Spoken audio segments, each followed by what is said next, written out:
చూడా చక్కాని తల్లి చుక్కల్లో జాబిల్లి నవ్వుల్లో నాగమల్లి నా తల్లి కల్పవల్లి మళ్ళీ జన్మంటూ ఉంటే లలితమ్మ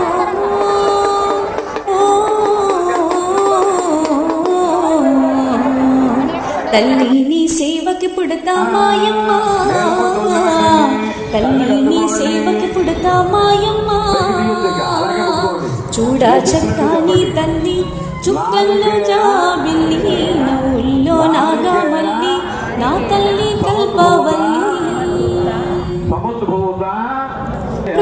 ప్రొద్దున్నే లేచి చన్నీలా స్నానము చేసి వడివడిగా అడుగులు వేసి అందాల గుడికి చేరి లలితమ్మకు మొక్కులు మొక్కి రాజన్నను అభిషేకించి బంగారు తల్లి నీకు కుంకుమ పూజలు చేసి మా పిల్ల